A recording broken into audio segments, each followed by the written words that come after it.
Ladies and gentlemen, welcome to this week's episode of What the Health Just Happened, where we talk about all things healthcare, community, business, and life. The goods, the bads, the ups, the downs, the lefts, the rights, and everything in between.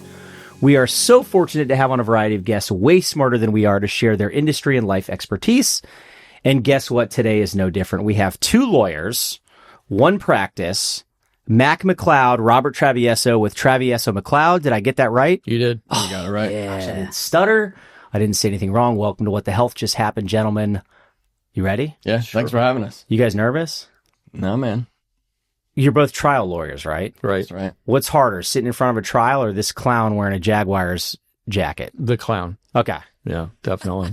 I see that. That's what I mean. We got Halloween coming up. By the time this airs, it'll be after Halloween. But any Halloween plans? Trick-or-treating, obviously. Yeah. I'm dressing up, I believe, last time I checked with my wife. I think I'm an astronaut. So you're told what to wear from your wife and kids? Nice. Fortunately. Otherwise, I would be just myself, which is an attorney, which also could be a costume for some. So this year, I'm an astronaut. Again, I have young kids, so I'm pretty much told what to wear every year. Are there seasons of life where lawsuits increase? So when I was in the fire department, 4th of July, Thanksgiving, very busy days.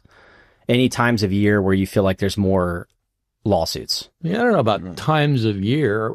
Oddly, in the practice, we had a spike in suits during COVID. I think it's because people were home and started thinking about ways that maybe they should recover. But that's the only time I could think it really kind of starts up. Now, we have a spike in settlements, usually towards the end of the year, which is just a phenomenon of the insurance industry. They're trying to close out books for the year. That sounds about right. Yeah. We can relate to the insurance. Go ahead, Trey. Might be a dumb question. Do you have to pay taxes on a suit? Not ours. Okay, fair enough. Well, so we do, right? Any income that we would earn as a law firm. We do? Yeah. I love it. Yeah, we're going to want to edit that out. So Taxes. Obviously we do as the firm, but no, clients for their personal injury damages do not have to pay taxes on that. It's not seen as income. It's just seen as kind of, putting you back in the position where you were. It's not actually income. It's not an added. It's kind of just bringing Put that you in the back to tally of something that we learned already. Yeah, I did not know that at all. Yeah. Could be a caveat if the jury awards lost wages. Right. That can be different, but in almost every settlement, they're called undifferentiated settlements, so none of it's taxable because it's a federal tax rule. You don't have to pay taxes on it. I'm gonna start with Mac. Just your story, right? Maybe where you went to law school, because you guys just combined practices. We'll talk about that. But what's your experience as a lawyer? Yeah, so I did not intend to do this. I went to college. I have a biology major, chemistry minor. I was going to medical school.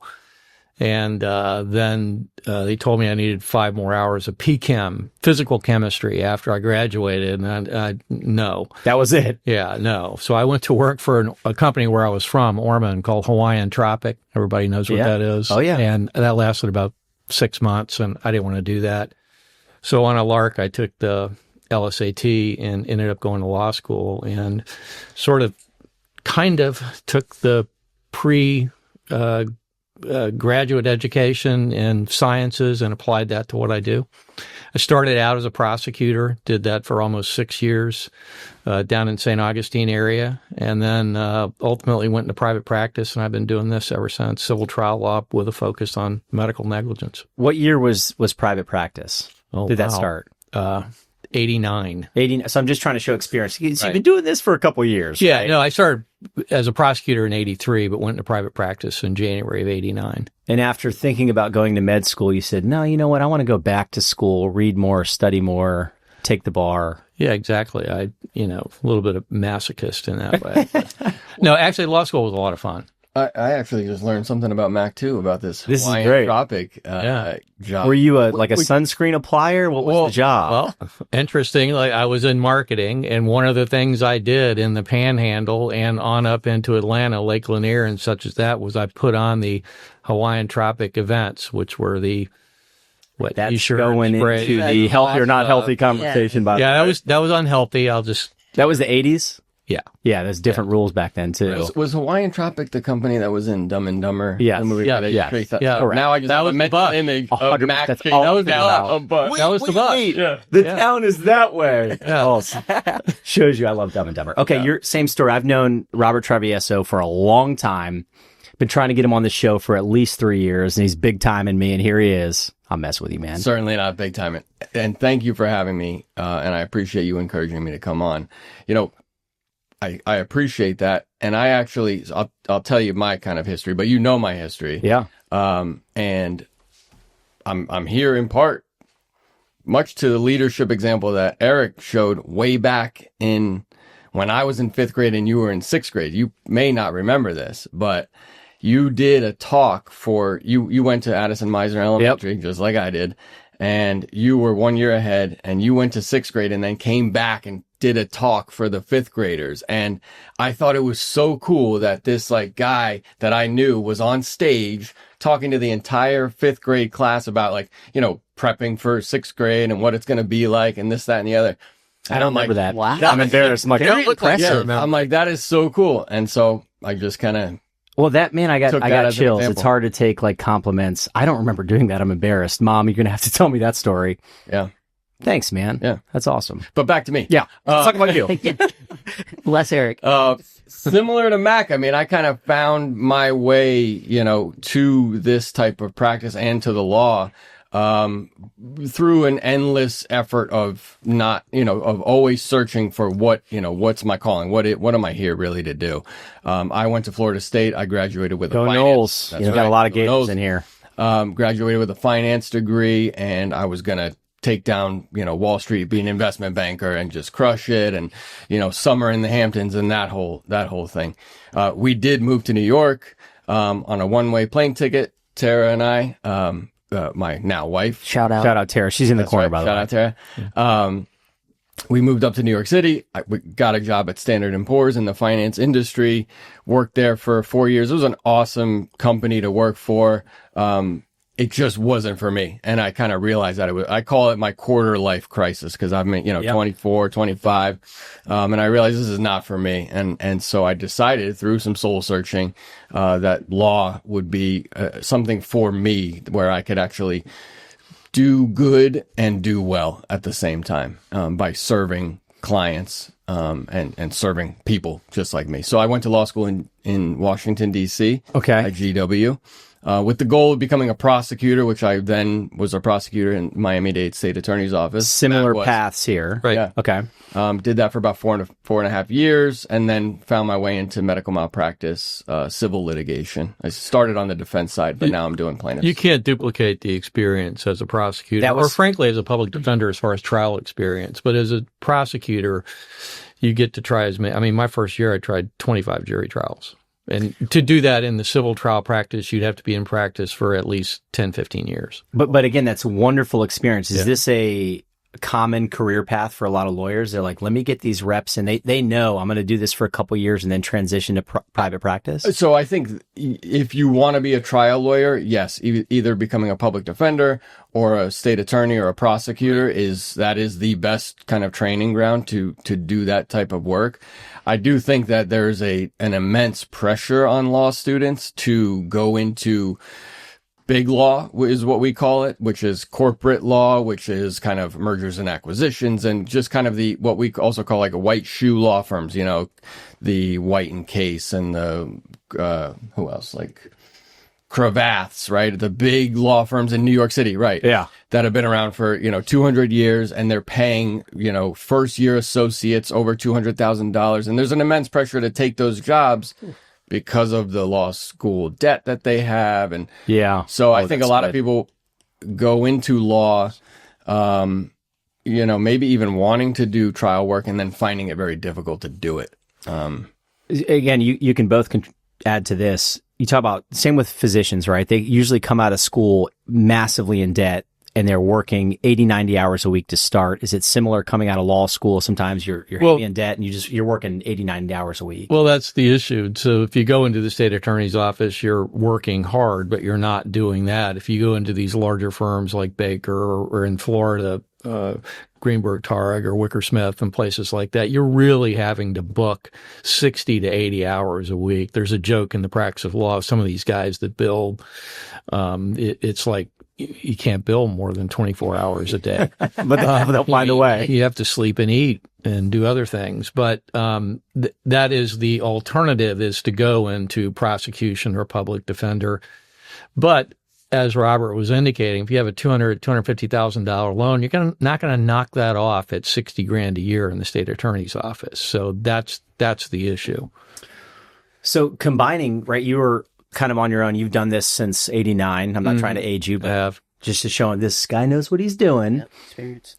What was the dialogue? I mean, did you two know each other in the field? You're in St. Augustine. You're in St. Johns County now. How did this happen? I'll let you. Yeah. So somebody that I used to work with and for on the defense side, representing doctors and hospitals, who I trusted very much so, a trusted lawyer. I reached out to him because I had a case coming up that was a wrongful death of a 9-year-old in Duval County. And it was obviously a serious case, and I wanted to add some additional manpower to my team, because obviously, it's us versus everybody. Say, the big them. Yeah, right. Big them. Right. Well played. Well, good wordplay. There's no lack of resources, in the defense, on the defense side. And so I needed somebody who had a lot more trial experience than I have. And so that trusted attorney said, you know what, you should try to reach out to Mac. And so I did. And we tried that case twice. It's a long story. Unfortunately, We liked it so much the first time. Yeah. That's right. We just had to do it twice again. Do this again. But, I say trying a case with somebody is kind of like each day of trial. It's kind of like dog years, right? Like each day in trial is worth, I don't know, a year or two working with that person, because you are living right all day, almost 24/7 with that person. And you get to know that person's philosophy. And so Mac and I hit it off, and our philosophies are very similar. And so we just it was just a perfect kind of meeting of the minds. We work well together. Anything you'd add to that? And I'm curious, you said your philosophies are aligned. What are some of the perfect storm? Yeah. Because, I've been doing this obviously since 1989. I'm in my 36th year of civil trial practice. And am always and was always on the search for someone. Now, understand, I've never sat second chair in a trial in my life. And so coming into this, it's his case. He's going to be first chair. So that had to take a certain kind of human that I'm going to do that with, egotistically and professionally and otherwise. And learned pretty soon that this was the person. And I'm not trying to blow smoke up his skirt right now, but the fact is that we did work well together. When he says philosophy, his approach to facts and his approach to law were consistent with mine. And the big issue for me was I trusted him in examining witnesses. That is a rare commodity for me personally. I mean, I've tried 170 some odd jury trials. I don't, any good trial lawyer is also an egomaniac, and I confess.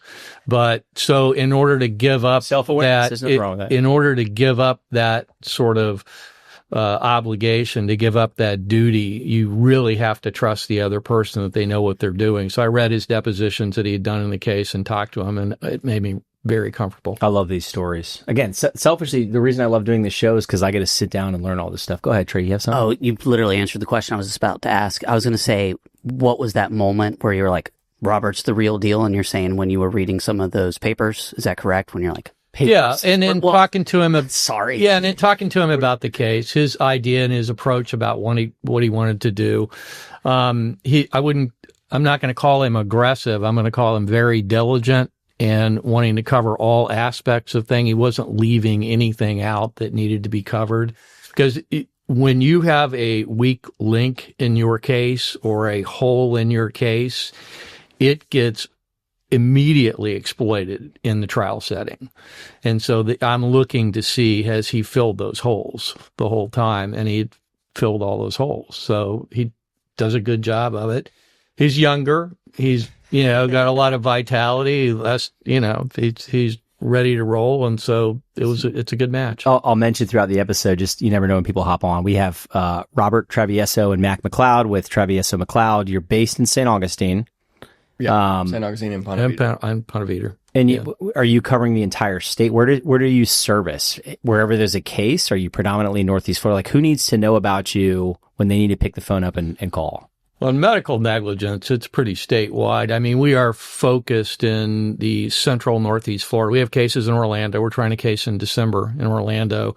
We obviously have a lot of cases in Jacksonville, St. Augustine, Palatka, Orange Park, outlying areas, but I've covered cases from the Florida Keys all the way up to Savannah. Oh, the Florida Keys. I was just down there. I'll keep that in mind next time I'm down there, by the way.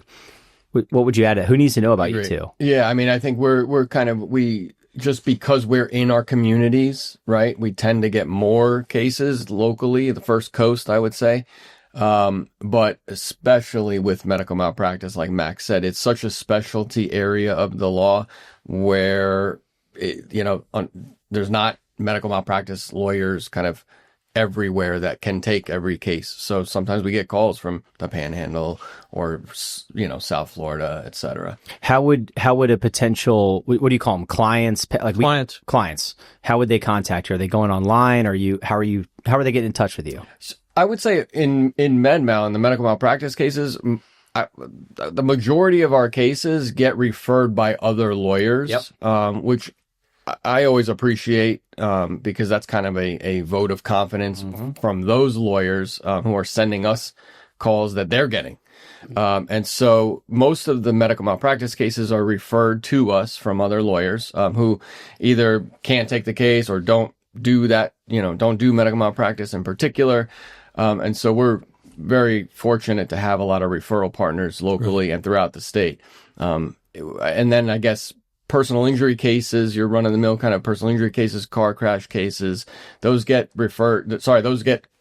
direct just through word of mouth. And This is I'm going to ask a question in a second. From the website, I can't even read all these. Like, what do y'all do? Medical malpractice, birth injuries, medical negligence, nursing malpractice, prescription drugs. I mean, the list there's like 30 things listed. Yeah, that's all medical negligence cases. We also, there's Robert and I are particularly focused on medical negligence cases, but within the firm, we have a auto personal injury specialist as well that does products, premises liability, which a lot of people call slip and fall. They're often more involved than that, but that's another part of it. We get involved in that, but our focus is on medical negligence. I have this. That's exactly what I was looking for. Was the transition. We talked about this in the prep call. What makes a medical negligence / malpractice case? And I also wrote this in my notes. Won't be so esoteric that it shoots over everyone's head. Yeah, what makes a case? We have to do that in our initial client consults. That's one of the first things we cover is please understand. I know you're here because you believe you were injured because of a medical error. Here's what a medical negligence case is. And Robert has a great way to explain it with the way that I describe it to potential clients is it's a three-legged stool. Right. We are trying to build a three-legged stool, and we need strong legs in each of those three areas, which would be liability, which is, did somebody screw up? Did a healthcare provider, nurse, doctor, surgeon, somebody screw up? Did that screw up actually lead to harms or injuries or death? That's what we call causation. So we've got liability as one leg of the stool. We've got causation, which is the other leg of the stool. And you need the third leg. A two-legged stool is not going to stand up. So you need all three legs, which would be damages. So if there's harms, what is a juror going to do if this case went to trial? What are they going to do in terms of awarding damages for those harms? And so we need three of those legs to be strong in order to pursue with a successful claim. A lot of times we don't have one of the legs. Go ahead. You literally are going to answer my question. Yeah. Keep going. So a lot of times we're missing one of the legs, and our conversation with the potential client is kind of explaining to them why we can't move forward because one of these areas is missing. A lot of times it can be causation is a big problem. Yeah, somebody might have screwed up, and that's a hard pill to swallow as a potential client, which is, there was a clear screw up. However, we know from either prior experience or from talking with our experts that they don't believe that screw up actually caused you harm, and therefore we can't assist you. There's two great examples of that. For instance, we get calls probably 2 or 3 a month where somebody will call and say, hey, I got the wrong prescription from my doctor. I'm a heart patient and I got this psychotropic medication instead. He sent me a bottle of Adderall. Yeah, they gave me the wrong prescription because some of the names are, I've ever read the names of generic medicines. It's pretty wild. But the Adderall calls, we say, slow down. Yeah. That was a good dad joke. But then the next question is, well, what happened? Well, I went to the pharmacist, and what happened there? Pharmacist said, this is the wrong prescription. Well, is it medical negligence? Did the doctor, make a breach of the standard of care by providing the wrong prescription? Yes, but it's not a medical malpractice case because it was caught. You weren't injured. The others is there's certain surgeries where there's certain things can occur during the surgery that you would think is a misadventure, but they are an anticipated risk of that surgery. It happens a lot in OBGYN cases. It happens a lot in gut surgery, abdominal surgery, and such as that, because there's so much stuff down there, if you will. A lot of stuff. Yeah, a lot of stuff. And those are all anticipated risks, like perhaps a nicked bowel or a nicked ureter in one of these cases. And in those cases, we have to tell the client, it's unfortunate this occurred. It's not a malpractice case because here's the esoteric sentence. It's not a breach of the prevailing professional standard of care, which is I know it's a big one. Wise cross. Say it again. Breach of the prevailing professional standard of care. That's what medical negligence is in the law. So yeah, to boil it down, basically, just like in a car crash case or in a slip and fall case, in a medical malpractice case, there are certain rules that we all have to live by. Well, doctors have their own rules that they have to live by. In a car crash case, we've got rules of the road. If there's a stop sign, you have to stop at the stop sign.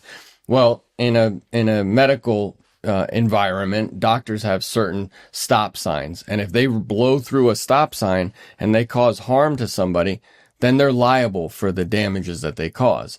And so that's just the kind of the legal terminology basically is, what's the rule? Was there a quote unquote, stop sign? What's the rule here for doctors that they have to comply with? And did the doctor break that rule?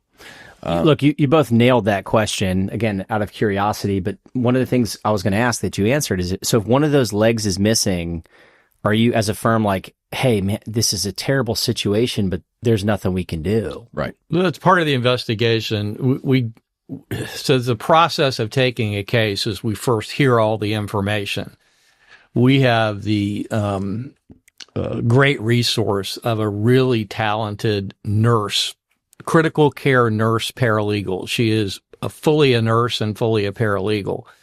And so we bring these issues, and we know enough about the cases just because of experience. We bring all of these issues to her. She collects the medical records, and we do an assessment.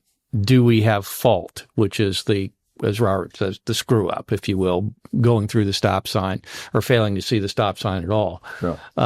Is there liability? Secondly, is there causation? Did that bad act or wrong act cause the third stool, which is injuries, which are interpreted to damages? At the end of the day, we can give no client what they really want. And that is, I don't want to be hurt. I don't want to be maimed. I don't want this problem. I don't want my loved one to be dead. All we can give them is what the law allows, which is compensation under the law, and that's all tied to damages. So much to hit the second half. That was great first half. Mac McLeod, Robert Travieso with Travieso McLeod. That's what the hell just happened! Welcome back to the second half of What the Hell Just Happened. If you're catching us here on the radio and you missed the first half, good news is you can catch it on your favorite podcast platform or YouTube under What the Hell Just Happened. We have two lawyers in here, Mac McLeod and Robert Travieso with Travieso McLeod. I thought the first half was great. You guys crushed it. You really dumbed down some stuff to me and Trey's level. We appreciate that. And our audience, not saying our audience is dumb, just saying that we like to describe things at our level. Great job. Great practice. Good conversation. Second half, I'm excited. We might dive in the weeds a little bit, so much so that I put on my business suit. I got a jacket. First half was casual, but first, healthy or not healthy? You ready? Sure. Let's do it. Remember how it works. You look great, by the way. Thank you. Yeah. Healthy or not healthy, going on the show, Dr. Phil? Weirdly unhealthy. Okay. Healthy or not healthy, going to law school? Healthy. I would say... You can say whatever you want. You You want to go in there. This is certainly going to be a lawyer answer, but I think it depends. It can be healthy or unhealthy. Yeah. Okay. Here's why. I think if, Tell me your case, young man. right. I think if you're going to law school because you want to be a lawyer, right? You're not going to law school because you think you're going to make a lot of money. If you're going to law school to be a lawyer, I think it's very healthy. If you're going to law school because you think you're checking a box and you're going to make more money because of it, then I would say unhealthy, because not only are you probably taking on a financial burden, but you are going to into a very tough profession, a very taxing profession for the wrong reasons. And that's what makes miserable lawyers that we kind of read about. That was the most lawyer answer ever, by the way. Good answer, but you missed the concept. It's a speed round. You don't dive into the last one. I'm kidding. That's great. That's great. Healthy or not healthy, your wife and kids telling you what to wear for Halloween? Healthy. Non-existent. Non-existent. Yeah. Healthy or not healthy, pickleball? Absolutely healthy. Well, it's great if you're an orthopedist, but I don't know how it is as a lawyer. So I'll say healthy. Absolutely healthy. Healthy or not healthy, golf? For which part? The mind, extremely unhealthy. Okay, I'll say which way you're going. Extremely unhealthy. As Tiger Woods said, everybody sucks at golf, just some people suck less. I would completely agree with that. yeah. So what's the healthy part of golf? Because you're a big golfer, right? You get outside. Yeah. I love it. It's quality time. Again, it's where I hang out with my dad and son at the same time. I spend a lot of time with my dad, but 50% of the time I swing the golf club, it is not healthy. Well, the golf gods are cruel. You know, you hit Yeah. your best shot on 18 and it makes you come back. That's it. Yeah, it's awful. You ever surf? I surfed my entire life. My son was an East Coast surfing champion. You look like a surfer. Your son was? Yeah. That's awesome. Shout out to your son, by the way. That's a long shout. He's in Athens, Greece right now. Oh, wow. He's in a rock and roll band. Healthy. Yeah, Or very, I don't know. Very. Yeah. So golf to me, I compare to surfing. Like if you're paddling and you get crushed 4 or 5 times in a row, then you catch one wave on your way coming in. You're like, man, should I paddle back out there? Yeah, but think about all the new words you make up paddling out. I love it. Again, I love doing healthy or not healthy, but we'll go serious now because I put on this jacket, found my AirPods. Healthy or not healthy? Is it free kill law? How do you say it, or is it just free kill? Well, so it's the free kill law. I guess you could say free kill bill. Sometimes people refer to it. I would say very unhealthy. And you want me to explain? Yeah. So I right know off I the got in bat, trouble for giving too long of an answer. now you have my permission. Okay, Think thank of you. me as the judge. I Thank should you. have brought a gavel. Oh my gosh. Yeah. So you would say not healthy. We talked about this briefly, which I had not heard of. What is it? Help us understand. There's some other stuff too, I think is worth talking about, but this is a big one. Yeah. So, and it's actually very timely because this has kind of been going on it's been going on for a couple of years. The law has been in place for 30 plus years. There's a law in Florida that specific to medical malpractice lawsuits, if you have certain types of people in your family that are killed from medical malpractice, your family members can't pursue a claim on your behalf. Okay. So specifically, let's take, for example, you have an elderly mother, your father may have passed away, an elderly mother, and you are a child who is 25 years old, just turned 25, and your mother goes into the hospital and some doctor or nurse commits malpractice and your mother passes away as a result of the malpractice. Because you are, as the child, 25 years old, you can't pursue a claim on behalf of your mother for the death of your mother, for the pain and suffering and mental anguish and other what we call non-economic damages for your mother's death. Now, the reason that is wrong is there's many reasons, but one of the kind of arbitrary reasons is that there's nothing about a person being 25 or 24 that would make sense to kind of draw the line at 25 or 24, right? So if you're 24, you can pursue that claim and you can recover. And it's only in medical malpractice cases. So if your mother gets hit in the same scenario, if your mother gets hit by a truck on the way to the hospital and dies as a result of a trucker's negligence, you as the 25-year-old child can pursue a claim for your pain and suffering and non-economic damages. And so it's a very kind of arbitrary law that's been in place for 30 something years, which punishes, certain claimants in wrongful death cases. So I'm going to, again, we got Robert Travieso, MacLeod with Travieso McLeod. Is it called the free kill law? Just the actual term? That's not. So it's subsection 8 of Florida's wrongful death statute. Get esoteric for us. Okay, Give us, yeah. Okay, there we go. So you have survivors, statutory, the law provides certain survivors in a wrongful death case, somebody who dies as a result of negligence. And that can involve a spouse. It can involve lineal descendants like children. It doesn't have any age specification whatsoever. So if my 97-year-old mother is killed by a semi on the road somewhere, I, at 60 some odd years old, can bring an action because my father's gone. My sister and I can bring an action to recover for our loss of our mother, our pain and suffering as a loss, and she's still vital in our lives. However, if she goes to the hospital under the wrongful death statute, subsection 8 of that statute says, if your mother was killed, doesn't say this exactly, but the effect of it is if your mother was killed as a result of medical negligence, unless you are 25 years of age or younger, you have no cause of action where the spouse is not there as well. So you could be 26 years old, your mom dies of some egregious act of malpractice. There's really nothing you can do about it except for collect funeral expenses. It is a complete exception in the law to protect physicians and hospitals and other medical providers. And then the weird part is it doesn't protect nursing homes in that circumstance. So it's just a very protective, who's in charge of Tallahassee and many state governments? It's not lawyers. It's the lobbies, the insurance lobbies, and especially the medical. And let me piggyback. Whenever you're ready. Just a quick question. How many states have this, or is Florida the solo one? It's the only state that has this provision. Yeah. And that's why, and I say it's timely. Talking about the bill. Right. I say it's timely because just last legislative session, there was a law to repeal this exception, this kind of subsection in the section law. That shows it. Oh, wait, I forgot what you said already. I'm just going to call it the free kill rule. Right. So there was a bill that was passed through both bipartisan, very heavy. So it was literally in the House of Representatives, the Florida House of Representatives. It passed 104 to 6 in favor of repealing this law, and then in the Senate it was 33 senators in favor and 4 opposed. So this is not a partisan issue. It's bipartisan support.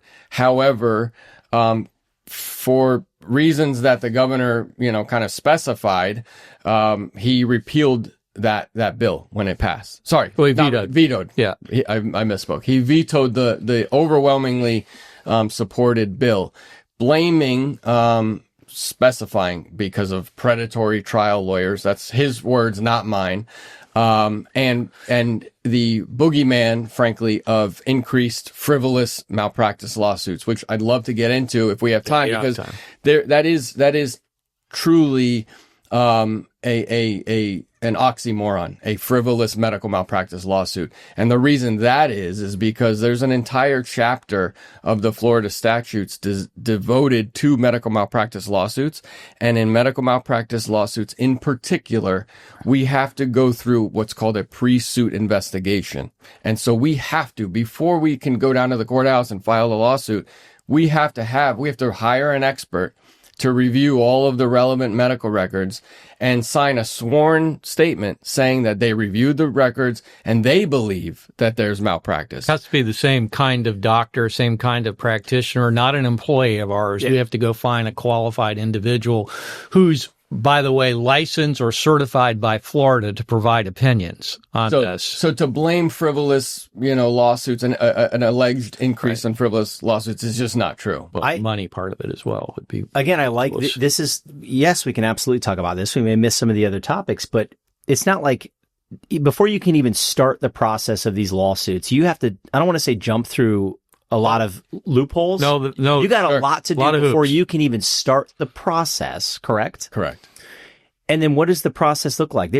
No one's funding this, right? It's very expensive. So we had this conversation earlier today. Show me the lawyer who brings a frivolous medical malpractice case, and I'll show you a lawyer who's on the verge of bankruptcy, because these cases are expensive. They're difficult.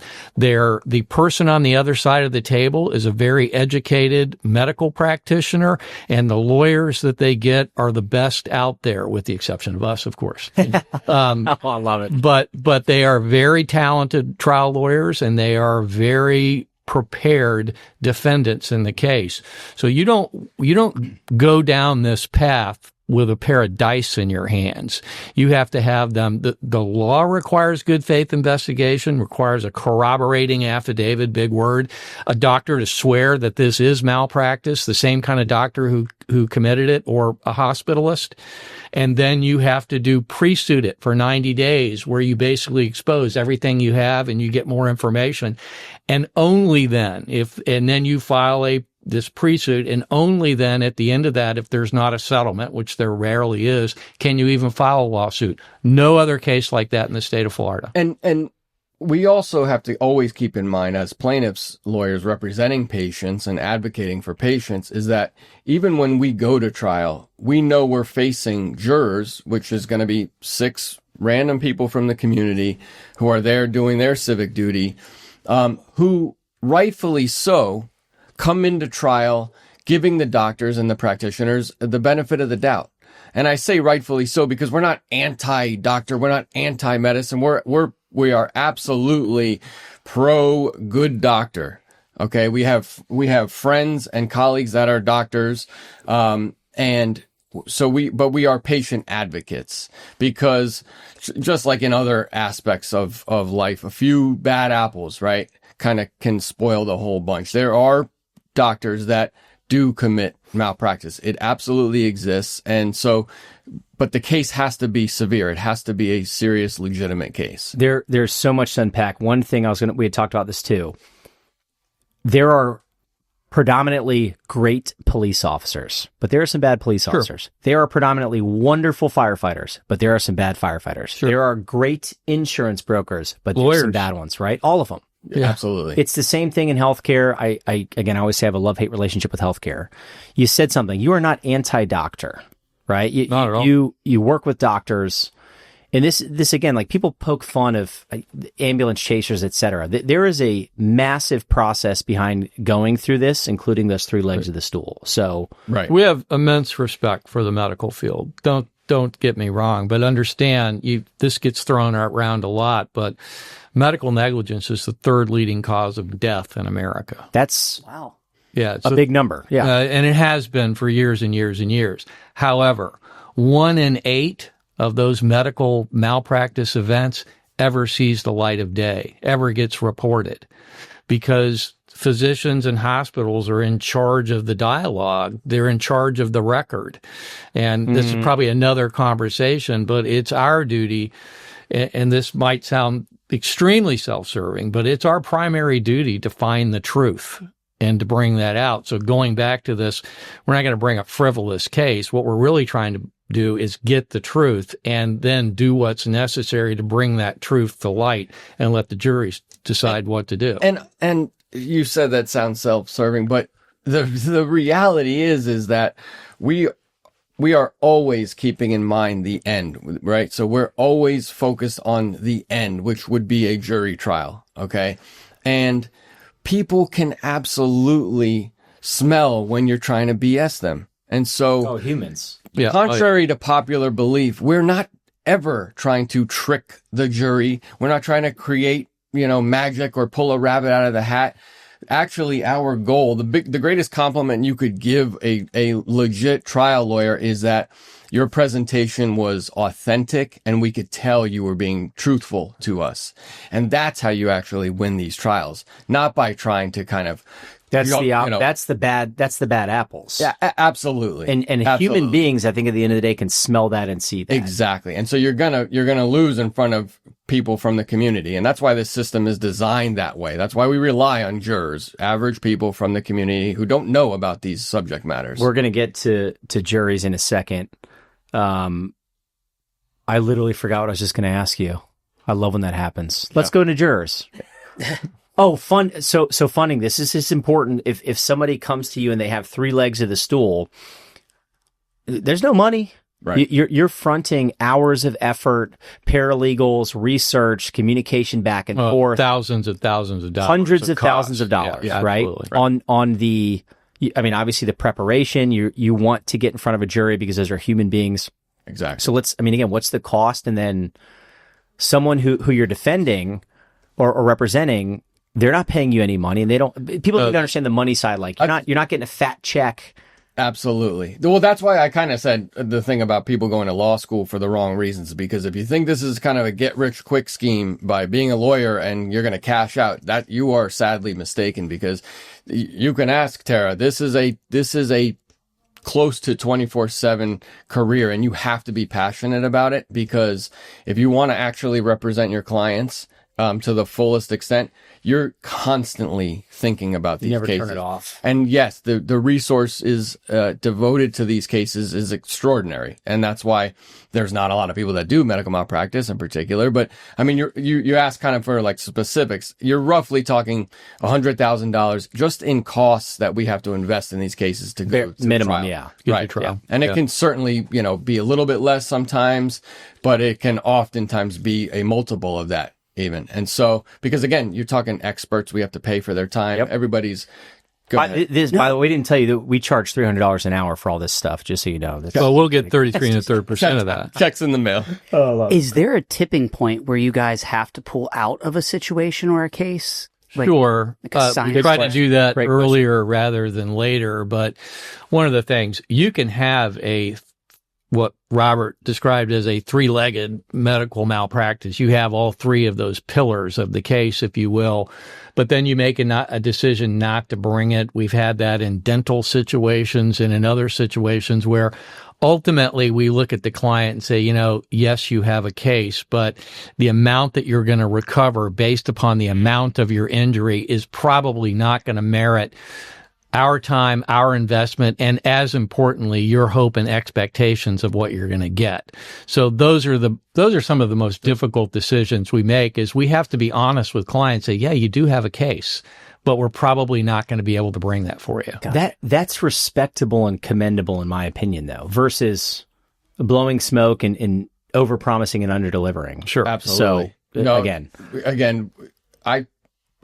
we form very close bonds with our clients, and it's all founded on truth and honesty, with our clients. Here's the strengths of your case. Here are the weaknesses that we see, kind of here's where we see this playing out, or how this may play out. And so absolutely, if you're not completely open and honest with them, that's when you get into trouble, and they think you did a poor job. We've got a few, again, it's hard to cover all the topics, but I think a big one we had discussed is jury duty, right? So why jury cases matter. And I mentioned I've never done jury duty, just for a variety of reasons. Why is it so important that everyone should experience jury duty? We've heard jurors say that we ask them that question. Do you want to be here? Do you not want to be here? It's one of the questions we ask in jury selection. And a lot of people will answer the question, I feel that it's a civic duty. We like that juror, that person that wants to serve. Now, we don't want somebody that just kind of wants the thrill of it, if you will, but people who are compelled to do that, like people who are compelled to vote, people who are compelled to support public things like that. But jury duty, it's foundational. The right to a jury trial is the one thread that's in both the Declaration of Independence and the United States Constitution. And any assault to the allowance of jury trials to people is an assault to those documents as well. So we like jurors who feel compelled by that civic duty. The qualifications for a juror are as you have a Florida driver's license. So that's our demographic. So can you drive? Can you drive?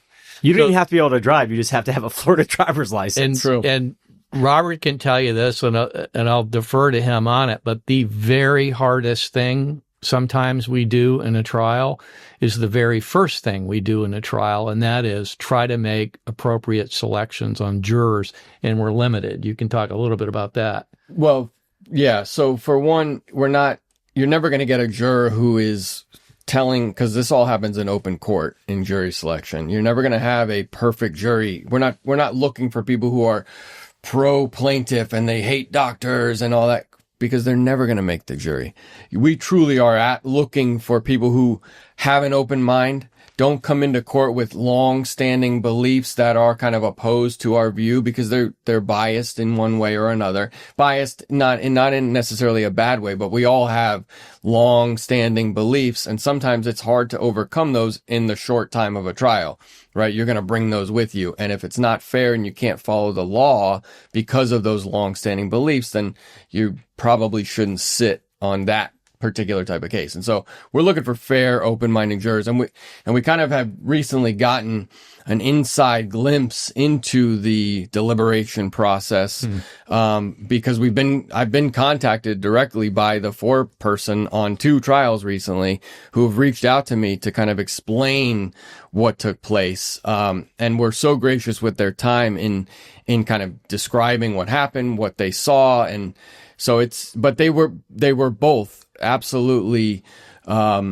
appreciative, I guess you could say, of the experience of jury duty. Right. I think jurors take it very seriously, and I think they're all happy after they've done it.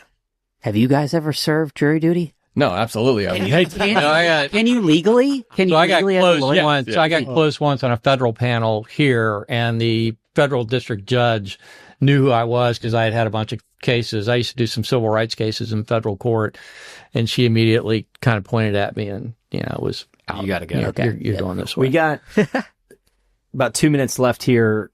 Any shout outs, people you appreciate, whether it's a teacher growing up? I mean, hi, Mom, I love you. I always say that, but thank you. So I think our team, absolutely. Yeah. We've got an amazing team. I know we're kind of here. We're the face of the operation, but frankly, fortunate faces, gentlemen. I'm kidding. Go ahead. Yeah, these cameras aren't on, are they? Literally would not be able to even be here if it wasn't for the support that we have with our team. So absolutely shout out to them. My daughters, I shout out because I do everything for them. Yep. And for my wife, who's awesome and who's here, Tara. Shout out. So those are mine. Yeah, the good law firm is made up of good paralegals and good support staff, and we have excellent paralegals and support staff. We talked a little bit about our nurse. Her name's Kristen Klein. She's amazing. We have great paralegals. Christy Bush, Kayla Beaver, Casey, Kimbrough. And we operate here kind of at this level, this certain sort of podium where we are, but we're supported by all these people, and without which we can't do what we do. Gentlemen, great job. Robert Travieso, MacLeod, Travieso McLeod. Check him out online. Great job. That was wonderful. Appreciate you joining us. We really Hopefully appreciate you come back. Having us. That's what the hell just happened.